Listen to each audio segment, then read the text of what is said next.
En primer lugar, agradecer a Casa América por invitarnos este viernes, que parece ya que llegó la primavera, a ver esta obra magnífica, y agradecerles a ustedes por este texto, por esta puesta en escena. Claro, yo tengo un trabajo un poco Dr. Jekyll y Mr. Hyde, en el sentido que tengo que conversar con la autora del texto, que es un texto que yo he leído, ustedes no han leído, entonces hago trampa, y por otro lado con la persona que ha puesto en escena esta obra. Entonces voy a tratar de hacer como preguntitas que puedan servir.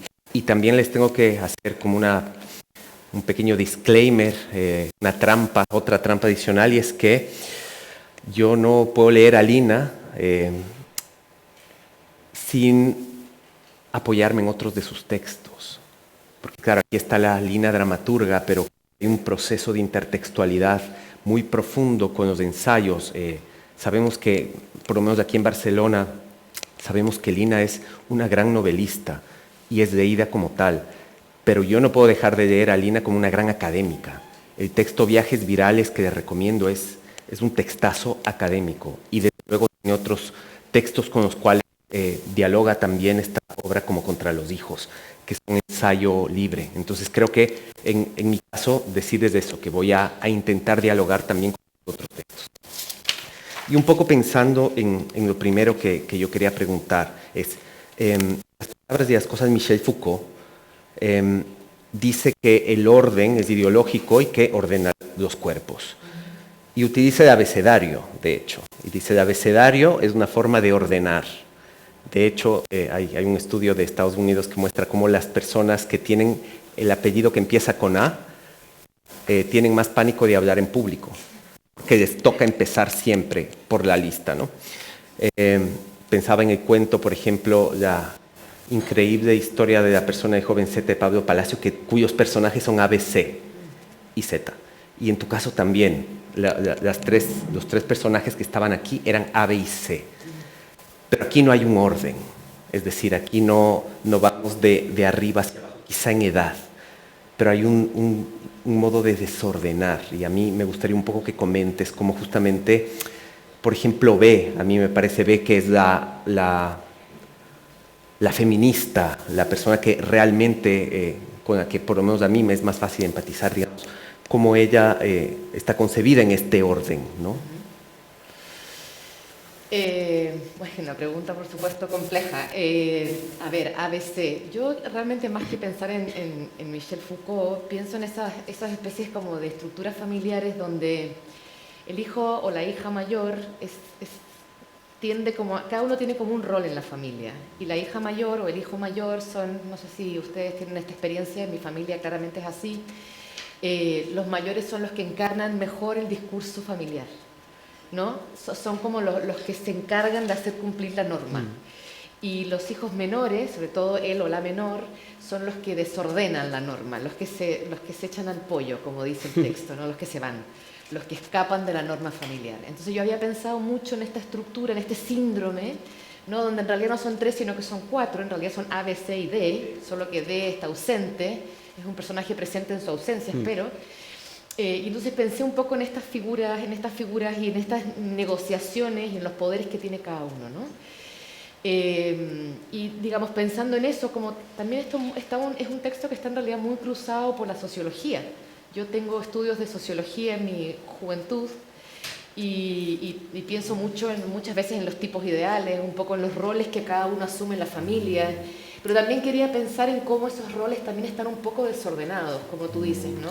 Como esta hermana mayor, que es la hermana conservadora, la hermana que hace de madre porque la madre no quiere ser madre, finalmente está atravesada por una fisura, ¿no? Y es que ella misma ha roto el mandato, digamos, conservador, ¿no? En secreto, pero ahí está. Entonces quería pensar no solamente en esos roles muy establecidos, sino que también pensar en cómo cada uno de estos personajes tiene una pequeña fisura, un pequeño drama, un pequeño momento donde se traiciona a sí misma. Y creo que, o espero que esos tres personajes, digamos, tienen esa contradicción. Yo creo que eso es lo que los hace humanos también como personajes. Sin duda. Sin duda. Y creo que, Andrea, o sea, pensando en esto de de poner en escena, de montar en escena justamente estas complejidades que nos está comentando Lina, además con 3 personajes como muy marcados, ¿no? El gay de derechas, que a mí me parece casi una reiteración, gay de derechas, en fin, pero cómo ubicarlos en el espacio. A mí me parece, por ejemplo, interesante que B estaba de pie casi todo el tiempo, que lo único que se recostó sensualmente era C, es decir, un poco cómo pusiste en escena a estos personajes tan distintos. Bueno, básicamente lo que hicimos fue un juego metafórico con el propio personaje del dramaturgo, en este caso Lina, y entonces en esta metáfora la mesa que utilizamos y las sillas pasan a ser el lienzo en blanco, ¿no? Y ellos, los bolígrafos, los diferentes colores, tonalidades, texturas y profundidades que Lina podía jugar con cada uno de ellos y poder jugar con aquellas formas a nivel plástico, aunque se te quede en la cabeza y sea una metáfora, hay algo tan real y para nosotros tan de verdad que entonces adquiere un significado, ¿no? Si tú se lo das, el otro lo ve, aunque no sea el mismo. Por ahí más o menos hicimos el juego. Y lo comentamos con Lina el otro día, el tema de la salida de la mesa, y yo cada vez que veo a sacando la mesa, para mí es la propia Lina que seguirá trabajando en estos personajes, ¿no? Que están en la mesa. En la mesa de trabajo. En la mesa de trabajo. Claro, y pensando, digamos, quizá en enfermedad, es decir, aquí me parece que esta obra tiene a la enfermedad diametralmente también presente, ¿no? Entonces aparece, les comentaba justamente el texto de Viajes Virales que habla de esta narrativa seropositiva. Tú retomas el tema del VIH-Sida y de hecho lo ubicas en la pandemia y aparece esta idea de la plaga, las langostas, es decir, aquí hay como una serie de metáforas muy poderosas que crean este ambiente, ¿no? Además, haciendo cálculos, me parece que escribiste esto en México, ¿verdad? Sí. En época de pandemia. Sí. Y corríjanme si me equivoco, pero también creo que ha habido una puesta en escena formato pandémico también usando videollamadas y cosas así, ¿no? Entonces, querría un poco pensar en cómo en cada uno de sus campos han visto esta puesta en escena marcada por eso. Y si, por ejemplo, en tu caso concreto, Lina, has vuelto a ese texto iniciático que, por lo menos para mí, o sea, yo conocí a Dina Meruane por esa tesis así brillante respecto al VIH-Sida, si volviste, no sé. Bueno, muchas gracias por eso. Lo que pasa es que, claro, yo soy alguien que se especializó en una pandemia, en la pandemia del SIDA y su representación en la literatura latinoamericana. Esa fue, digamos, mi tesis doctoral. Ahora libro. Y entonces, claro, a mí la pandemia me resonó de muchísimas maneras porque yo ya venía pensando hacía 10 años la pandemia, ¿no? Sabía que iba a venir una pandemia, eso estaba avisado, anunciado. Y vi cómo en esta pandemia se reciclaron una serie de tópicos, unos tropos, ¿no? de la pandemia anterior, del SIDA, con todas sus diferencias, ¿no? Pero también con todas sus recurrencias. Entonces no podía evitar que apareciera, o sea, como cuando estaba escribiendo en pandemia en México, y empecé a pensar en pandemia, pero no quería que fuera la pandemia del coronavirus. Y la imagen que me vino a la cabeza tenía más que ver con algo que al mismo tiempo estaba sucediendo en África, que era la plaga de langostas. Y pensando, esto es como el fin del mundo, o sea, estamos con pandemia, plaga en África, se comen todo. Por supuesto que ahí también está cruzado con la cuestión de que la sobrevivencia, ¿no? Hay una cuestión que la langosta por un lado da mucho miedo, ¿no? Se lo comen todo, pero también son seres sobrevivientes, ¿no? De repente resurgen, porque el cambio climático de hecho, y se lo comen todo para sobrevivir, ¿no? Y engendran de manera masiva, si pueden, para volver en unos años más. Entonces, claro, se cruzó un poco la cuestión de la reproducción con la cuestión que nosotros llamamos plaga, ¿no? En medio de una pandemia. Entonces se empezaron como a generar una serie de resonancias para mí mientras escribía el texto. Por supuesto tenía que aparecer el SIDA, porque está el hermano homosexual, son unos chicos de 40 y algo, por ahí están sus edades, ¿no? Para mí el SIDA es la enfermedad que me tocó, digamos, en la juventud.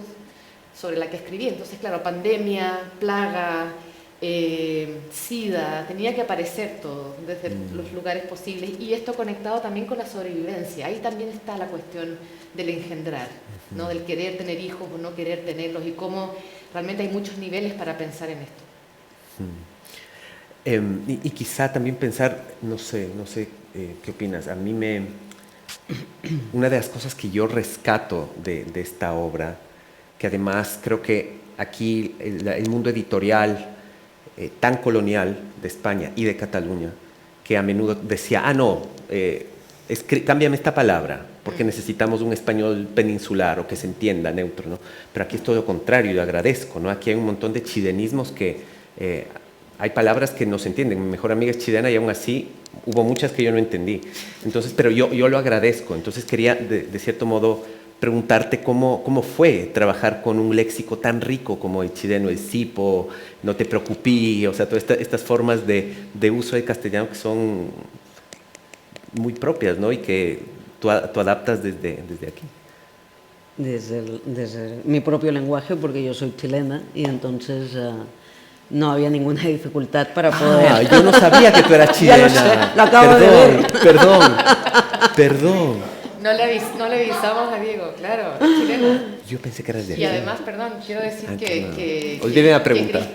No, es que de hecho que los acentos pueden ser confusos. Claro. Cristina Osorno, digamos, quien nos invitó, quien produjo, fue quien decidió también traer una directora chilena. Muy bien, muy bien. Pero igual es interesante hablar de... No, pero igual es interesante porque hablamos sobre precisamente este problema. ¿Cuánto se va a entender esto que Andrea y yo entendemos, ¿no? Sí. Era una de las dificultades que teníamos al plantearlo. Primero, si cogíamos el elenco de intérpretes de aquí o de Chile, claro. Para coger al elenco de aquí, primero son 2 semanitas para que se puedan habituar un poco al tipo de lenguaje, al léxico, al ritmo, a las respiraciones, etc. Entonces tenían que ser actores chilenos. A partir de aquí decidimos hacer un glosario que tenéis en unos papelitos y el trabajo es vuestro de poder leer y entender un poco de qué iba, si es que no lo habéis captado, de guaguas y cosas de estas. Pero la verdad es que muy bien, el problema lo tuvimos, la única situación, no problema, es que al ser todos chilenos, de pronto... Ahora, por ejemplo, yo estoy haciendo un esfuerzo para no irme al chileno, porque estas 2 semanas he estado conviviendo con ellos y ahora podría hablar súper rápido el chileno, y el problema es que cuando íbamos trabajando en la lectura, de pronto no te dabas cuenta y acabábamos diciéndolo todo muy rápido y muy chileno, y dices, es que no se va a entender ni con glosario, es algo muy... Y entonces, y Lina me decía el otro día, es que es raro porque es chileno, pero modulan todo mucho, y claro, porque tienen que entender ellos. Claro, de hecho yo me imagino una apuesta de este mismo texto en Chile y sería radicalmente distinto. Claro. Entre otras cosas porque seguramente habría un huevón por medio, claro, ¿no? De palabra por medio habría un huevón. Claro. Y habría la mitad de las palabras, la mitad, digamos, de cada palabra sería la mitad, porque nosotros aspiramos los finales de palabra. Con lo cual, bueno, lo chistoso también fue que en su momento Andrea fue la que me llamó la atención sobre esto, y también lo dijo Cristina en su momento, oye, es que ¿qué vamos a hacer con los chilenismos? Y yo dije, bueno, son como 5. 5 por página. 5 por línea. Entonces Andrea dijo, más bien como 25, ¿no? Y en realidad era como 50, o sea, era muchísimo. Pero es que yo misma, que he vivido fuera de Chile muchísimos años, no me daba cuenta de hasta qué punto, cuando pienso en el habla chilena, está totalmente atravesada por expresiones que para mí son mis expresiones, obviamente. Sí. Como yo he vivido en inglés, o sea, mi otra lengua es el inglés, y enseño en inglés, no he tenido que traducirme al castellano, no he vivido en España traduciéndome, por así decir. Y siempre he pedido que no me localicen mis textos. Esto que hacen las editoriales grandes que quieren como transformar todas las palabras para que suene español. Pero también lo que hablábamos es que nosotras no tenemos este problema los latinoamericanos y o les, porque nosotros hemos leído traducciones españolas de los textos del inglés y del alemán y del francés, traducciones hechas en el estándar español, con lo cual nosotros manejamos un vocabulario de lectura del español de España muy grande, pero los españoles no han tenido esa oportunidad. Exacto. Entonces pensamos, bueno, les vamos a dar la oportunidad aquí.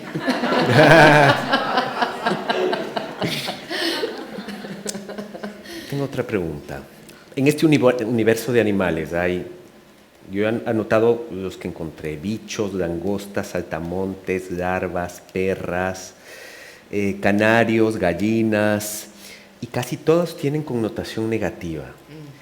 Hay unos pocos que tienen positiva y unos pocos que digamos hay que traducir. Por ejemplo, el matapacos. Entonces, el matapacos es un animal que, o sea, es perro, pero que digamos tiene un apellido que estaría quizá bien contextualizar también, porque no sé si aquí se entienda del todo. Y también la oveja, ¿no? La cabra, ¿no? Entonces, quería un poco ver cómo articulaste ese universo animal, cómo les diste estos valores, casi como una fábula, ¿no? Donde la zorra ocupaba un lugar. Sí. Y entonces, un poco si nos pudieras contar esto. Mira, esa es la parte que menos puedo explicar, pero no porque no quiera, sino que empiezan a pasar cosas cuando uno empieza a escribir. De hecho, este texto se iba a llamar Contra los hijos, porque mi encargo era escribir una especie de adaptación libre, dramática, sobre el ensayo, que más o menos iba a ser puntualmente muy cercano al ensayo. Finalmente, solo el personaje de la hermana feminista más o menos representa lo que cuenta el ensayo, ¿no?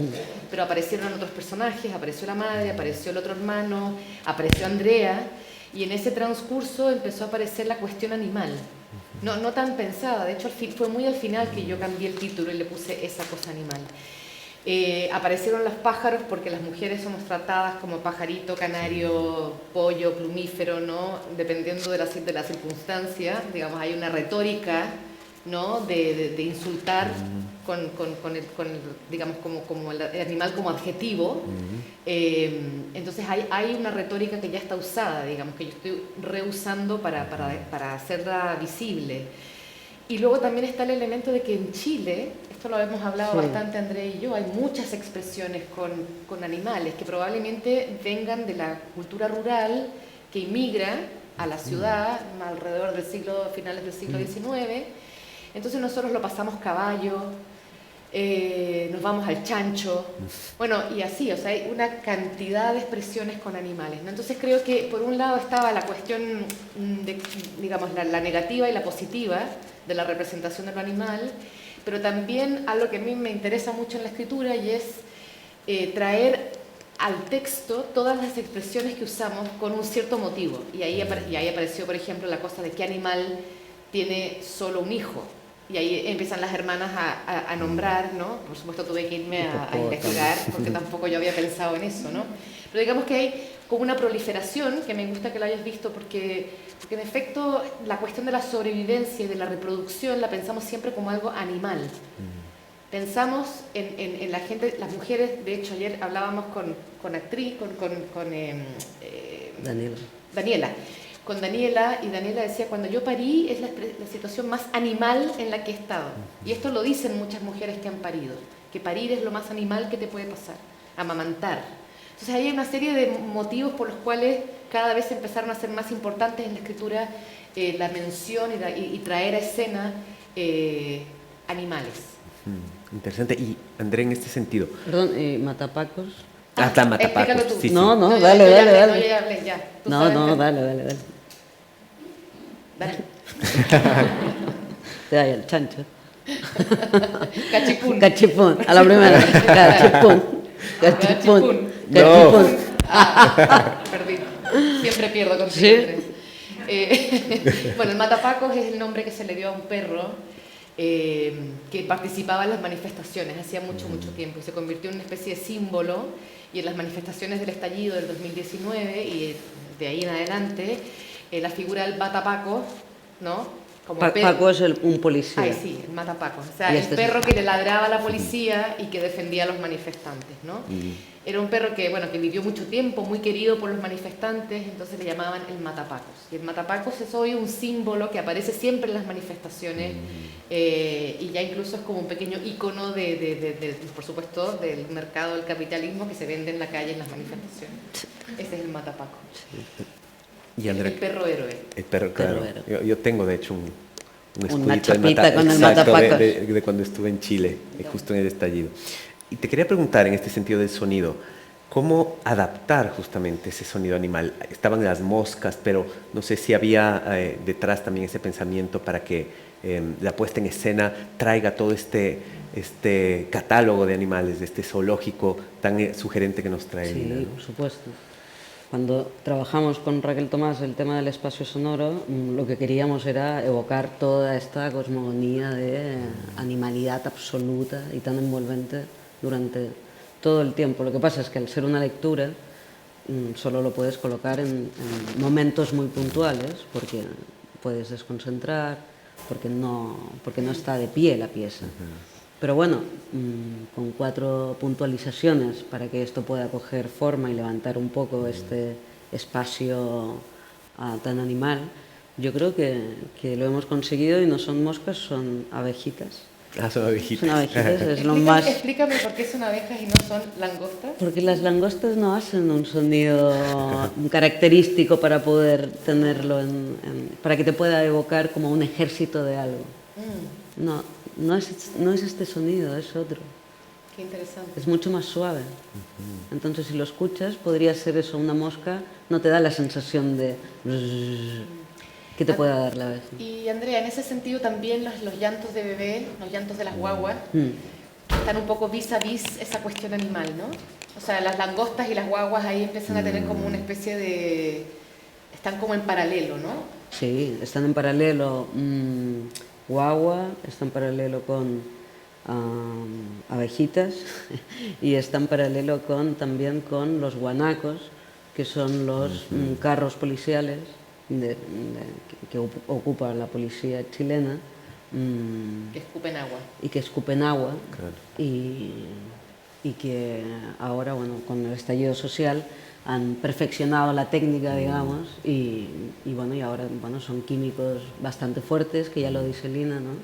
Y que han provocado, no tan solo golpes fuertes, sino quemaduras en la piel, etcétera, etcétera. Ahora no tan solo el guanaco, sino que Chile es uno de los países con más heridos, por ejemplo, con el tema del ojo, ¿no? De los estudios. Sí. Con más personas heridas dentro de manifestaciones civiles no violentas en la última parte, en esta primera parte del siglo. Entonces, todo lo que tiene que ver con violencia tiene que ver también con animalidad y tiene que ver también con, y lo hablamos con Lina ayer y en otras conversaciones, con lo que también seduce nuestra propia decisión de actuar, ¿no? La voluntad de ir hacia algún lado también es por un ruido, ¿no? Por algo que te asusta y vas. No siempre es una nana hacia dónde vas. Si no, no estaríamos haciendo teatro o escritura o... Claro. Y yo quería pensar además como imagínate, iba a usar, para que veas la metáfora que iba a usar, que este texto que nos presentas es el hijo de Contra los hijos, o sea, horroroso. Por todas estas metáforas, justamente sería lo más contraproducente. Pero vamos a decir que son 2 textos que tienen 2 historias, sí, pero que yo no puedo, lo que decía, no puedo dejar de ver a una figura autorial que está detrás escribiendo. Y yo noto, si me permites, y puedes contestar al respecto, noto que hay como una progresión en Contra los hijos, donde hay un momento, hay un capítulo específicamente donde tú defines como los tipos de madres y de paso los tipos de feminismo, así de modo muy, no sé si caricaturizado, pero muy resumido, de fácil entendimiento y tal. Pero yo en esta puesta en escena he visto algo que no vi en tu otro texto, que es pensar cómo además los feminismos del sur, los feminismos de la Via Yala, los feminismos decoloniales, las disidencias sexuales decoloniales también, han puesto también su impronta y su qué decir en el tema de la maternidad, de los hijos, en cómo en la gigantesca agenda feminista de decidir sobre el cuerpo, de ir en contra del aborto, de ir en contra de cómo el Estado legisla la vía política y tener una agenda común del aborto, han aparecido voces desde los feminismos indígenas que dicen, cuidado, si es que eres una mujer indígena, que quiere ser exterminada, tener un hijo es distinto. O sea, y aquí, sobre todo en España, yo no puedo dejar de hablar desde aquí, ¿no? Pienso en Daniela Ortiz, que es una artista importante, en la linda pornoterrorista, que están haciendo una crítica a cómo el Estado español quita hijos justamente a estas mujeres y de nuevo tienen que volverse madres y volver a un discurso, ¿no? Entonces, te digo esto porque aquí de hecho, ha trabajado con migrantes haitianos, aparece la figura de quien aborta, que es un boliviano. Es decir, me parece que hay como un entrecruce de raza y de colonialidad que yo no vi en Contra los Hijos. Entonces, quisiera que desarrolles quizá un poco esto para, digamos, para entender. O sea, me pareció a mí que había como una cuestión más depurada todavía de la propuesta inicial, que ya era muy sugerente. Sí, lo que pasa es que cuando yo escribí Contra los Hijos, esto, digamos, eso ocurrió hace 10 años. La escritura de Contra los Hijos tiene una década. Es un libro que ha seguido como estando mucho en la conversación, para mi sorpresa. O sea, yo escribí este libro como una especie de divertimento. No tenía ni una idea de que a alguien le fuera a importar que yo estuviera pensando en este tema, y de pronto resurge, rebrota con tanta fuerza el feminismo, y realmente como que las feministas empiezan a leer este libro, las feministas y las que están queriendo ser feministas, ¿no? Y que quieren estar pensando en estos temas. Y lo que yo me encontré fue una serie de invitaciones en las que empecé a ir a lugares completamente imprevisibles, como por ejemplo a una universidad donde estaba hablándole a las estudiantes de enfermería que eran de origen indígena, rural, en México, en Oaxaca, y que me preguntaban qué hacían ellas, porque ellas venían de otros lugares. Me pareció muy interesante porque ahí tuve como una clara percepción de que yo estaba hablando de un grupo muy específico. Estaba pensando en la clase media burguesa. Ese era mi espacio, porque es un libro de 100 páginas. O sea, es un ensayo corto. Entonces yo siempre terminaba diciendo es que yo no estoy intentando abordar todo, ¿no? De hecho, esto fue como una especie de entrada, un ejercicio, un divertimento, un poner en cuestión una serie de cosas que yo y la gente que tengo alrededor, las mujeres de mi generación, hemos vivido, pero no pretendía que fuera tan inclusivo en ese sentido. Claro, 10 años después creo que he pensado en muchas otras cosas. Y una de las cuestiones que fue muy interesante en este trabajo en particular fue que cuando yo le entregué el texto a Andrea lo leyó y me dijo, mira, este texto es muy chileno, también está muy acotado, ¿no?, a Chile, y no veo dónde está bien el Estado, la estructura estatal, la discusión sobre el Estado. Y yo encontré que Andrea tenía toda la razón, y esa es la cosa también tan bella de trabajar en equipo y de pensar juntas o juntes. Y entonces me dijo, mira, ¿qué te parece? Y me tiró ahí como unas líneas, y yo dije, sí, qué bueno esto, voy a intentar incluir más la cuestión del Estado. Luego una de las actrices también hizo una serie de sugerencias textuales, pero también de contenido. Y entonces ha sido como un trabajo que también se ha poblado, digamos, de otras reflexiones, que eso está bueno porque uno no ve todo. O sea, uno tiene también sus propias anteojeras y ve un poco el mundo en el que habita. Pero claro, para mí es difícil hablar de los feminismos rurales, por ejemplo, de la situación indígena. No es para nada la situación que yo conozco, la que viva. Pero bueno, hice un esfuerzo también por ampliar un poco esa conversación, y que de hecho ve que una feminista sea alguien más interseccional. Sí, interesante. Creo que eso a mí me pareció como claro. Es que yo creo que estamos viviendo en un momento muy interesante porque estamos ahora en una conversación. O sea, algo que a mí no me había pasado hacía 10 años, de pronto uno estaba metida en una manifestación y está en una conversación con una multiplicidad de otras, bueno, mujeres, ¿no?, en el amplio sentido que esa palabra puede tener hoy, y esa conversación ha nutrido una serie de otras reflexiones que una sola no hace. Sin duda. Y digamos, quedémonos un segundito en este campo de los feminismos y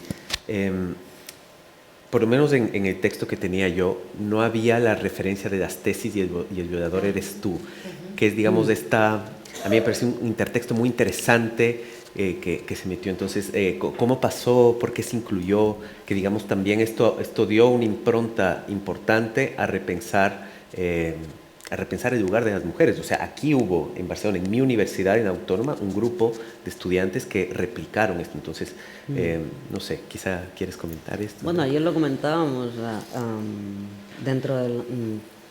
no podría llamarlo puesta en escena, pero la puesta en lectura, digamos, está llena de referencias a situaciones que nos están pasando allá a nivel político, que también de alguna manera tienen que ver también con las que están pasando aquí, pero sobre todo a nivel de luchas y reivindicaciones feministas. Aquel baile en concreto es una apuesta para intentar decir qué va a pasar con todo esto después, ¿no? Del estallido social. ¿A dónde nos va a llevar esto, ¿no? Porque venimos de Revolución Francesa y ahí quedó, venimos de Declaración de Derechos Humanos y ahí quedó, venimos de marxismo y ahí quedó, venimos de esto será otro, ahí quedó, o ahora quizás las mujeres podrán pararse como sujetos y agencias independientes a todo el cuento, ¿no? Heteropatriarcal, etc. Pero también tenemos que pensar que no tan solo hay una diversidad de mujeres, como dice Lina, sino que creo que también tenemos que pensar que hay una diversidad de hijos, hijes, hijas, hijos, y que dentro de las sociedades hoy en día, al menos la que nos pertoca a nosotras, que es la chilena, a nivel social todavía puedes ver familias como si estuviesen preindustrial, industrial y postindustrial. Y eso también te lleva a que el hijo pueda ser un bien de producción, uno de inversión y uno de un bien de consumo, ¿no? En el postindustrial. Y esto lo puedes ver en la capital, por ejemplo, pero se mezcla con 1000 realidades que están a 50 kilómetros de capital y que son totalmente diferentes. Y esto es muy marcado. En sociedades latinoamericanas, tú conoces, es muy marcado. Entonces, la voluntad de poder tener un hijo varía totalmente en la misma cultura. Eso y ahora nosotros sumamos además toda la inmigración que hemos tenido en los últimos años, porque antes nadie iba a Chile, jamás, nunca tuvimos visitas, muy pocas, pero estábamos muy lejos y la cordillera y nadie vino nunca, y de pronto hace 10, 15 años empezamos a tener inmigración y ahora, que lo dice en el texto, y ahora hay muchos más hijos inmigrantes que no de ciudadanos chilenos, ¿no? Y esto lo escuchas en el... Bueno, mi madre lo dice, ¿no? En las ansiedades culturales eso es muy marcado. Eso es muy marcado, eso es muy marcado. Y esto también tiene que ver con toda esa animalidad y ese ruido, claro. Y ese, ¿sabes? El estallido, la inmigración, la gente está en casa, la pandemia, el SIDA, Entonces, sí. Para mí es una radiografía excelente de lo que estamos viviendo allá, ahora en Chile. Claro. Yo ya es la última pregunta que tengo para ver si se anima alguien del público también a preguntar. ¿Sí? ¿Sí? Vale, entonces... Sí, porque nos cierran el local. Vale. Es una muy rapidita, Lina, que necesito saber esto porque me parece importante. Porque además hay como una preocupación, una teórica feminista lesbiana que yo quiero mucho en México me decía, hemos luchado tanto ahora, hemos luchado durante tanto tiempo para que terminemos teniendo un público que está pidiendo hoy a gritos escritoras latinoamericanas que hablen de madres. Y de hecho, luego, hablando con un editor aquí, un editor así de estos grandes, justamente decía, está vendiendo el tema de la madre latinoamericana. Entonces, imagínate lo tremendo que es. ¿Cómo te ubicas en esta narrativa? Es que yo odio cuando empieza a ser como el signo del mercado, yo cambio de tema, porque me da un poco de miedo también esa apropiación y esa codificación del tema, ¿no? Yo creo que hay que tener muchísimo cuidado porque lo que sabemos del capitalismo es que el capitalismo sabe apropiarse de todo, ¿no? Apropiarse y trivializar. Entonces hay ahí un gran riesgo cuando un tema se pone de moda, ¿no? ¿Qué hace el mercado? ¿Cómo se lo come? ¿No? ¿Cómo se lo apropia? Por ponerlo como otro gran animal, ¿no? Que devora con mucha sagacidad. Entonces, Claro, yo he escrito sobre la maternidad. En mis novelas hay muchos conflictos entre madres e hijas y entre hermanas que hacen de madre y hijas que se rebelan. O sea, es un tema, para mí el tema de las mujeres está muy, muy presente en toda mi obra. Es digamos, lo que más me ha interesado cuando no le interesaba a nadie, cuando me costaba publicar los libros.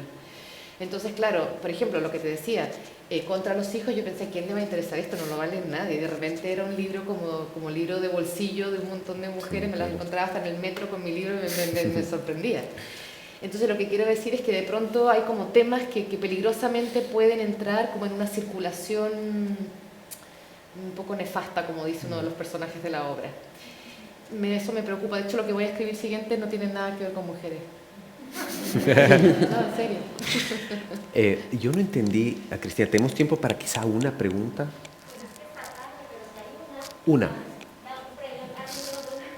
pregunta de elegida.